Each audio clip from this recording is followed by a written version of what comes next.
The Honda train, Okay. okay? That's the only train that uses that track, is that correct? Somewhat.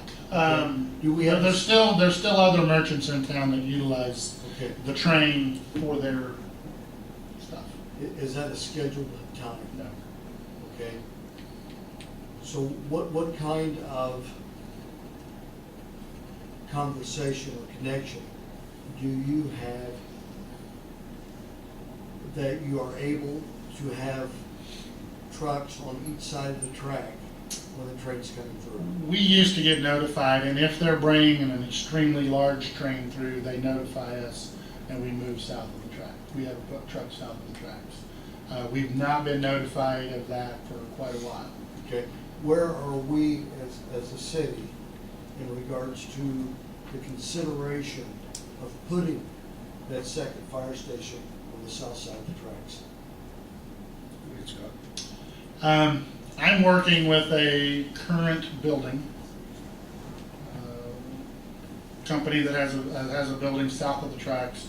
We're currently looking at possibly seeing if that building's going to come available, or maybe we could work some kind of an agreement where maybe we cohabitate that building together. Okay. We're trying to do this with being as frugal as we can. We also understand it is public safety, but it's difficult to find a facility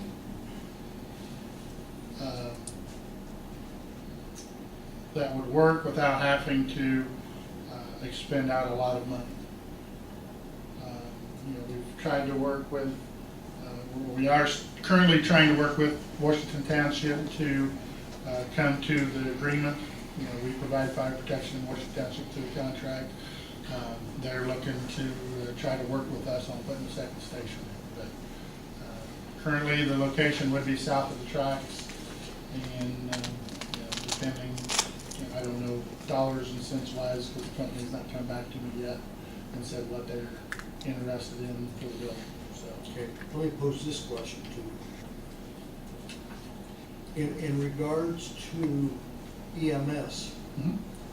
where are they in regards to being south of the tracks when a train comes through? If we do something with the fire station, there would be facilities available for them. I mean, currently. Currently, if we go south of the tracks, they go south of the tracks. But if we don't know, then they But don't. if we don't know, they don't know.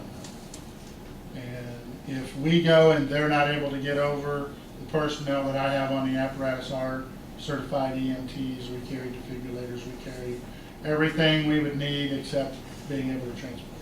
But if both sides are on the north side of the track and the train comes through, But could be a concern.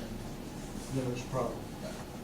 Now, for a period of time, we were trying to post a truck on the south side of the tracks when trains came through.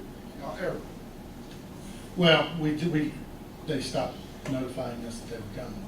Okay. And this was about the time Honda had some problems getting rail cars.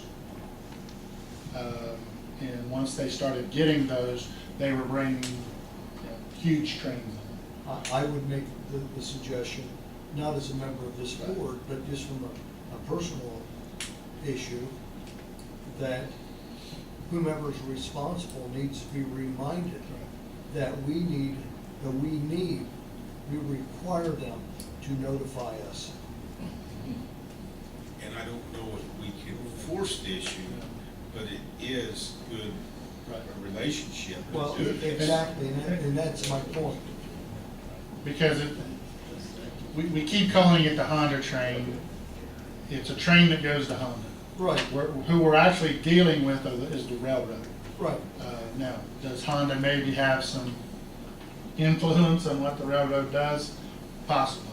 We've been in contact with some representatives from Honda to see if they can get us some help on being notified, but, it's, everybody looks to the plant west of town, but it's actually the railroad, and railroads have quite a bit of leeway in what they can and can't do. So, And how brought this come to our attention? I got a call from a lady whose son has married back his investment.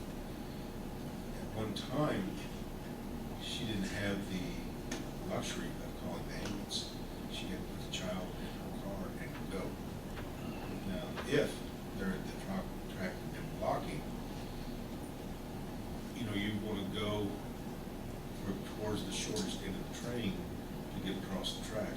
second counts in a case like this.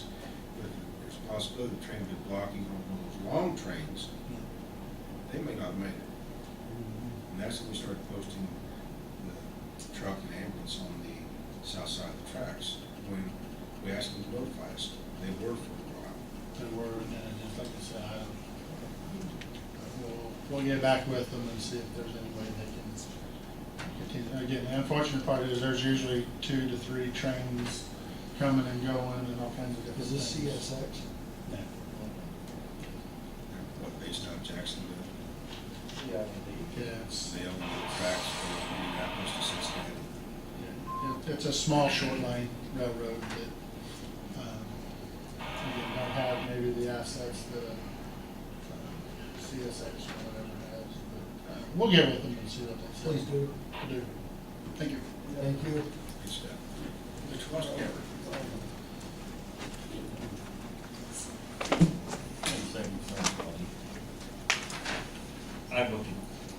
I've had discussions with the mayor. I'd like to see us at least have one street, instead of worrying about trying to get them over there, would be to have one overpass street where everybody could get across when the trains are there. My big concern is, your house, the ambulance is on the south side, you are laying on the living room floor, they pick you up, they get you in the ambulance, they provide you as much care as they can, but guess what, they still got such railroad tracks like the train clears. Exactly. Whereas if you have an overpass, they go right over. That's something that I think is viable, and that's what a lot of communities have dealt with, especially the ones up north that deal with CSX. They've either went under a railroad or over a railroad, so that everybody has the access from one side to the other. Okay, back to fuel. I went and checked, I found a fuel ticket for $3.39.9 for today. With our current arrangement, we are paying today $2.96.9 with all the taxes off of it, versus where they're looking at $3.07 for a fixed price for the year. And it's right in line with the $2.97.3 that they have for a cash price at the pump. The diesel fuel, currently, we are at, I checked these twice because it seemed wild, $3.65.9.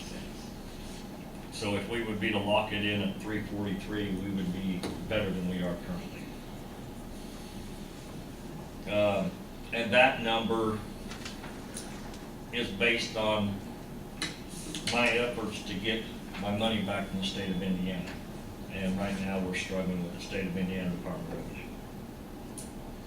Because of the size of Speedway, they will not grant them tax exempt status and not collect. So we have paid state tax on every gallon of diesel fuel through the city this year.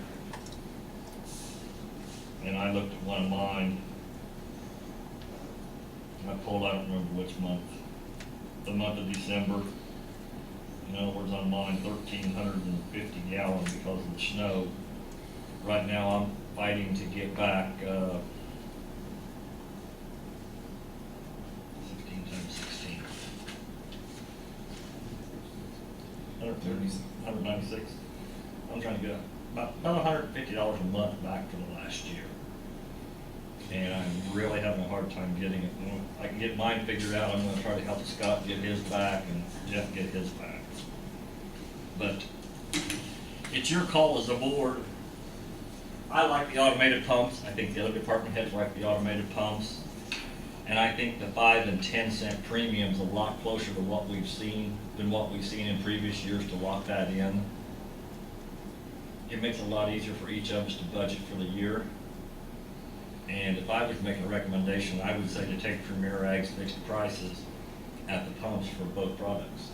I'll make the motion at this time that we accept Premier Ag's fixed price. And as you check prices tomorrow, that the price of the 87 octane not exceed $3.15. And on the number 2 low sulfur diesel, that it not exceed $3.50. So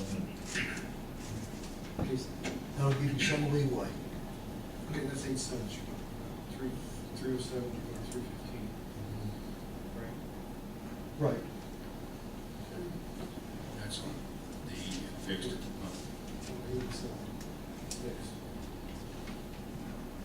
Now, what are we doing on 338? Because you got 5 cents, you go 343. That would be 343, so not to exceed 350.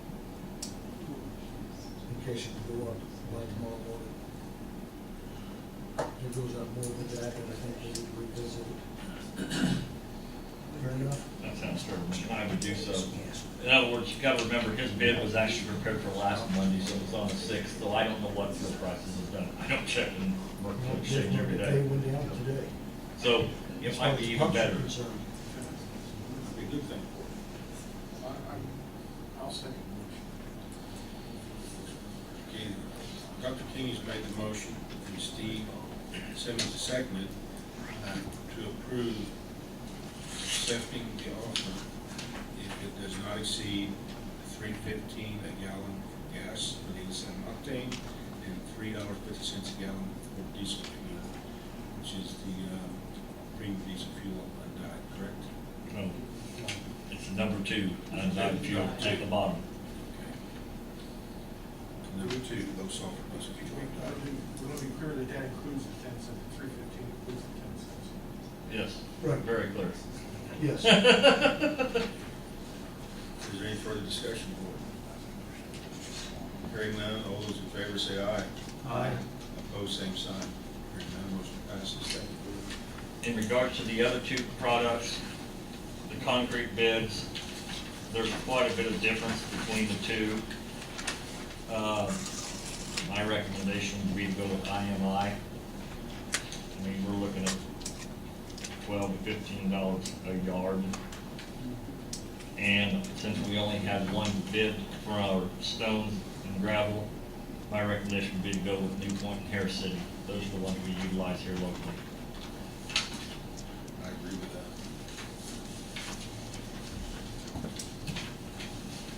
That motion, that effect, board? I think that can be one motion. You can do one motion. Motion to approve going with IMI for concrete and, New Point stone for stone and gravel.